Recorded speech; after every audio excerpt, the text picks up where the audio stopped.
രസകരമായ ഖുർആന്റെ ഒരു കഥ ഈ സദസ്സിന് ഞാൻ വിവരിക്കുകയാണ്. അള്ളാഹു ആ കഥ കേൾക്കാൻ അള്ളാഹു തൗഫീഖ് നൽകട്ടെ. സുന്ദരമായ ഒരു കഥ. അതാണ് നിങ്ങൾക്ക് താല്പര്യം. സീരിയലിൽ കാണുന്നതും അങ്ങനെ തന്നെയാണ്. മോനെ ഖുർആൻ പറയാത്തതൊന്നുമില്ല.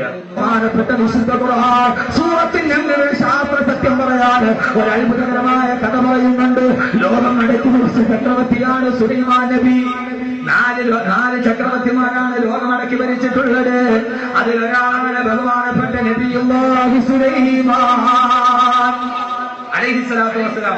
ശാസ്ത്രം കേട്ട് വിഷമിക്കേണ്ട, ഒരു കഥ കേട്ട് പെണ്ണുങ്ങളൊന്നും ഉഷാറായിക്കോട്ടെ. അപ്പൊ അതിന്റെ കൂടെ ഒരു ശാസ്ത്രം കൂടെ ഞാൻ പറഞ്ഞുതരാം. 3 എണ്ണം ശ്രദ്ധിച്ച് കേൾക്കണം. ലോകം അടക്കി ഭരിച്ച പ്രവാചകനാണ് സുലൈമാൻ നബി അലൈഹിസ്സലാത്തു വസ്സലാം. 4 പേര് അടക്കി ഭരിച്ചിട്ടുണ്ട്. സുലൈമാൻ നബി ചരിത്രത്തിലെ ഏറ്റവും വലിയ ഒരു പ്രവാചകനാണ്. ഇന്ന് നിങ്ങൾ ഒരു രഹസ്യമാണ് ഞാൻ പറഞ്ഞുതരാൻ നിങ്ങൾക്ക്. സുലൈമാൻ നബി കേരളവുമായിട്ട് അഭേദ്യമായി ബന്ധമുള്ള ആളാണ്. കേരളത്തിൽ നിന്ന് തേക്ക് കൊണ്ടുപോയ ആളാണ് നബിയുല്ലാഹി സുലൈമാൻ നബി സ്വല്ലല്ലാഹു അലൈഹി വസല്ലം. കേരളത്തിൽ നിന്ന് നിലമ്പൂരിൽ നിന്ന് ഇന്ത്യയും അന്ന് സുലൈമാൻ നബിയുടെ വീടിലാണ്. ലോകമടക്കി ഭരിച്ചു.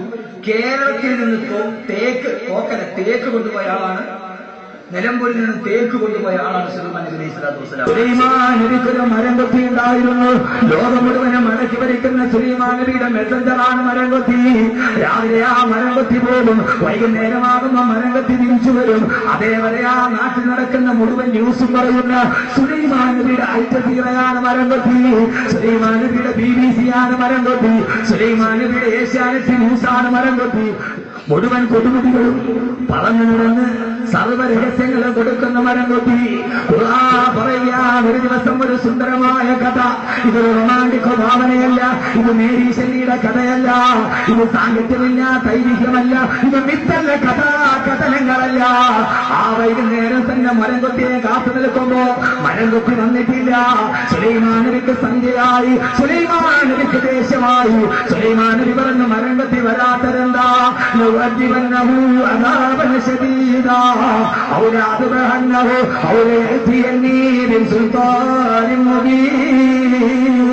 ആ മരംകൊത്തി ഇന്ന് വരട്ടെ. അവരെ താമസിക്കുന്നതിന്റെ കാരണം എന്താണ്? ഇന്ന് ഞാൻ അവരെ 100 അടിയടിക്കും. അതല്ലെങ്കിൽ ആ മരംകൊത്തി ഞാൻ അറുത്ത് മാറ്റിക്കളയും. സുലൈമാൻ നബി ദേശത്തോടെ പറഞ്ഞു. ചുരുക്കി പറയട്ടെ, ഖുർആന്റെ സാഹിത്യ ഭാഷയാണ്. തെല്ലും അമാന്തിച്ചില്ല. എന്റെ കഥ പറയുന്നത് പോലെ, ഒറ്റക്കാടിൽ നിന്നത് പോലെ തെല്ലും അമാന്തിച്ചില്ല. ലോകത്തിലെ ഏറ്റവും വലിയ സാഹിത്യ സിദ്ധി ഖുർആനാണ്. ചെറുപ്പക്കാരാ, വൈക്കം മുഹമ്മദ് ബഷീർ നോവലിൽ നിന്ന് ഖുർആൻ പഠിച്ചിട്ടാണ്. വിക്ടർ ഹ്യൂഗോയുടെ പുവേഴ്സ് എന്ന് പറയുന്ന നാടകം സൂറത്തുൽ ഗൾഫിലെ തോട്ടക്കാരന്റെ കഥയാണ്. വില്യം ഷേക്സ്പിയറിന്റെ മഹത്വാദകങ്ങൾ അല്ലാഹുവിന്റെ ഖുർആന്റെ വാക്യത്തിന്റെ പുനരാവിഷ്കാരമാണ്. പിന്നീട് ഒരു സദസ്സിൽ ഞാൻ വിശദീകരിച്ച് പറയാം. ഇവിടെ പറയാം പ്രതിനിധിയുടെ സമയത്തിന്റെ. വൈക്കം മുഹമ്മദ് ബഷീർ സാഹിത്യമെങ്കിൽ ഖുർആൻ പഠിച്ചിട്ടാണ്. വിക്ടർ ഹ്യൂഗോയുടെ ദ പുവേഴ്സ് എന്ന് പറയുന്ന നാടകം സൂറത്തുൽ ഗൾഫിലെ തോട്ടക്കാരന്റെ കഥയാണ്. പിന്നെ ഒരു സദസ്സിന്റെ അവിടെ വെച്ച് പറയാം. അത് തന്നെ പറഞ്ഞ ചിലപ്പോൾ ഒരു വിരസത ഉണ്ടാവും. നമ്മളൊരു നാടന്മാരല്ലേ, നമുക്കെന്ത് അത് വിക്ടർ ഹ്യൂഗോ, നമുക്കെന്ത് നമുക്ക് വിക്ടർ ഹ്യൂഗോ, നമുക്ക് തുറപ്പ സുഖേർ തിരുവി റസാക്കെന്നല്ലാതെ നമുക്കെന്ത് തുറപ്പ സുഖേർ വിക്ടർ ഹ്യൂഗോ. എന്റെ പ്രിയപ്പെട്ട സഹോദരങ്ങളെ, അങ്ങനെ കുതു വന്നു, താമസിച്ചു, മെസഞ്ചറായി താമസിച്ചു. ചുരുക്കി പറയാം, ഒരു ശാസ്ത്രം പറയാനും ഒരു കഥ പറയാനും രണ്ടും കൂടിയാണ്. ഈ സീരിയലിൽ നിങ്ങളൊന്ന് മാറാനും. ഖുർആൻ പറയുകയാ, നോവലിസ്റ്റ് പറയില്ലേ, അവൻ വാതിൽ നോക്കി, തെല്ലും അമാന്തിച്ചില്ല. തെല്ലും കഴിഞ്ഞില്ല. ഹുദുഹുദ് പാഞ്ഞു വന്നു. സുലൈമാൻ നബി അടിക്കാൻ ചാട്ടവാടെടുത്തപ്പോ ഹുദുഹുദ് പറഞ്ഞു, എന്നെ അടിക്കല്ലേ, എന്നെ കൊല്ലല്ലേ, കൊല്ലാതിരുന്നാൽ ഇന്ന് ഞാൻ ഒരു നല്ല ന്യൂസുമായിട്ടാണ് വന്നിരിക്കുന്നത്, അത് നിങ്ങളോട് പറയാം. ഖുർആൻ സൂറത്തുൽ നംല്, എന്നെ കൊല്ലാതിരുന്നാൽ ഞാൻ ഒരു ന്യൂസ് പറഞ്ഞുതരാം. ഭർത്താവിരിക്കുക, അടിക്കാതിരുന്ന അപ്പുറത്തൊരു കാര്യം എനിക്ക് പറയാനുണ്ട്. ആ സമയത്ത് ഹുദുഹുദ് പറഞ്ഞു, ബഹുമാനപ്പെട്ട സുലൈമാൻ നബിയെ, ഞാൻ ഇന്ന് രാവിലെ മുതൽ പാറിപ്പറന്ന് നടന്നപ്പോ ആരും അറിയാതെ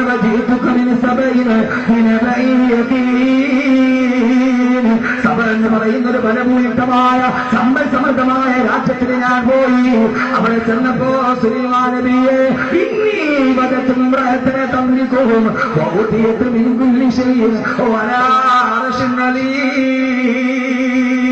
ആ സഭ ഭരിക്കുന്നതിൽ പെണ്ണാണ് സുലൈമാൻ നബിയെ. നിങ്ങൾ ലോകത്തിന്റെ ചക്രവർത്തിയാണെന്ന് പറയുമ്പോ നിങ്ങൾ അറിയാത്തൊരു നാട്ടിൽ പെണ്ണിരുന്ന് ഭരിക്കുകയാണ്. അവളുടെ പേര് ബൽക്കീസ് എന്നാണ്. സുലൈമാൻ നബിയെ മാത്രമല്ല, നിങ്ങളെ വെല്ലുന്ന ഒരു സിംഹാസനം ആ ബൽക്കീസിന് രത്നങ്ങളും മരതകങ്ങളും ഗോമേതകങ്ങളും പതിപ്പിച്ച ഒരു സുന്ദരമായ കസേരയുമുണ്ട്. ആ കസേരയിലാണ് ബൽക്കീസ് ഇരിക്കുന്നത്. ചുരുക്കി പറയട്ടെ, സുലൈമാൻ നബി അത്ഭുതപ്പെട്ടു പോയി. ഈ നാട് മുഴുവൻ താൻ ഭരിച്ചുകൊണ്ടിരിക്കുമ്പോ അതിന്റെ ഇടയിൽ ഒരു പെണ്ണ് ഭരിക്കുകയോ. മന്ത്രിസഭ വിളിച്ചുപോയിട്ട് സുലൈമാൻ നബിയുടെ മന്ത്രിസഭയിലെ ജിന്നുകളുണ്ട്, മനുഷ്യരുണ്ട്, പക്ഷികളുണ്ട്, പറവകളുണ്ട്, എല്ലാം അടങ്ങുന്ന മന്ത്രിസഭ. സുലൈമാൻ നബി ചോദിച്ചു മന്ത്രിസഭയോട്, പുതുവരുന്നൊരു പുതിയ വിശേഷം പറഞ്ഞിട്ടുണ്ട്. അങ്ങനെ ആരും അറിയാതെ ബൽക്കീസ് എന്ന പെണ്ണ് ഒരു അത്ഭുത സിംഹാസനത്തിൽ ഇരുന്ന് നാട് ഭരിക്കുന്നുണ്ട്. ആ ബൽക്കീസിന്റെ സിംഹാസനം ആരാണ് എന്റെ മുമ്പിൽ എത്രയും പെട്ടെന്ന് എത്തിച്ചു തരിക? 40 മാസത്തെ വഴി ദൂരമുണ്ട് ബൽക്കീസിലേക്ക് പോകാൻ, സഭയിലേക്ക് പോകാൻ. ആ സമയത്ത് ജിന്നുകളുടെ രാജാവായ ഇഫ്രീത്ത് എഴുന്നേറ്റ് നിന്നിട്ട് പറഞ്ഞു അത്രേ, കാല ഇഫ്രീത്ത് മിനൽ ജിന്നി അനാതീക ബിഹി ഖബ്ല അൻ തഖൂമ മിൻ മഖാമിക. സുലൈമാൻ നബിയെ, അങ്ങിരിക്കുന്നിടത്ത് നിന്ന് എഴുന്നേൽക്കുന്നതിന് മുമ്പ് 40 മാസം വഴി ദൂരമുള്ള സിംഹാസനം ഞാൻ അങ്ങയുടെ മുമ്പിൽ കൊണ്ടുവന്നവരാം സുലൈമാൻ നബിയെ. സുലൈമാൻ നബി മന്ത്രിസഭ വിളിച്ചുകൂട്ടി. എല്ലാവരും ഉണ്ട്. പ്രധാനമന്ത്രി, പ്രതിരോധ മന്ത്രി, മുഖ്യമന്ത്രി, മുക്കാത്ത മന്ത്രി, എല്ലാവരും ഉള്ള സദസ്. ജിന്നുണ്ട്, മനുഷ്യരുണ്ട്, പക്ഷിയുണ്ട്, പറവയുണ്ട്, എല്ലാം ഉണ്ട്. സുലൈമാൻ നബി ചോദിച്ചു, സൂറത്തിൽ നമ്ലിന്റെ കഥയാ പെണ്ണെ, സൂറത്തിൽ നമ്ല്.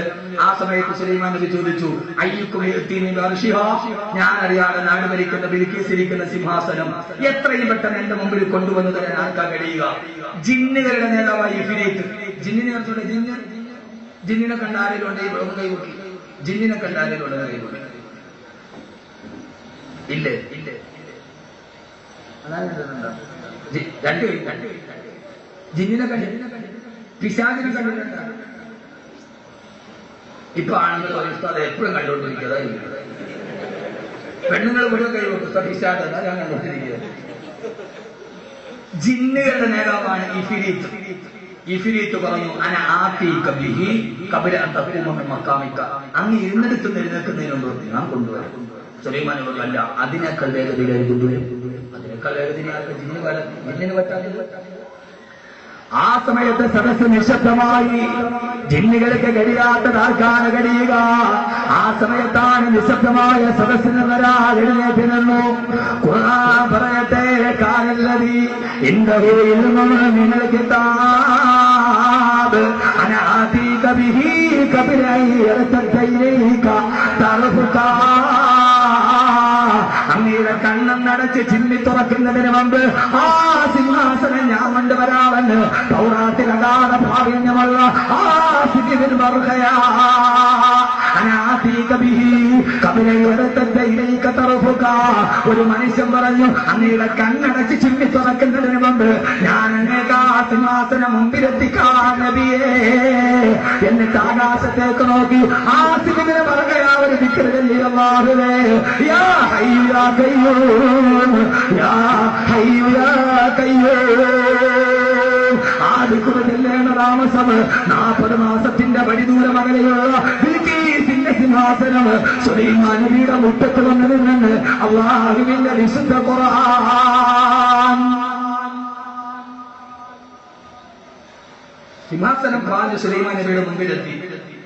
ആസിബിന് ബർഖയ പറഞ്ഞത്, ഞാൻ കൊണ്ടുവന്ന് തരാം. ഖബ്ല അൻ യർതദ്ദ ഇലൈക തർഫുക.